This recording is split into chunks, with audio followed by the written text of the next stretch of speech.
Have you ever tried to record an audio but it sounds like this? Nope. This is the kind of the white noise that we try to get rid of it. I'm gonna teach you how to fix it. That noise, or we call it white noise. But there's a simple ways to fix the noise.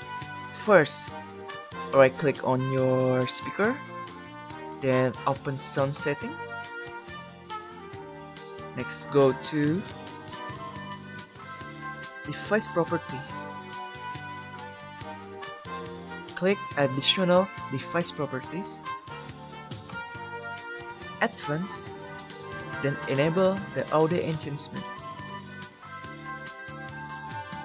Then you apply and OK. After that, your audio will sound like this. This is how the audio enhancement from the Windows works. These methods will work on Windows 7, Windows 8 and Windows 10. Hope you like it and enjoy it. Thank you for watching.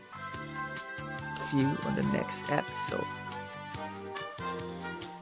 Oh, PS, don't forget to subscribe.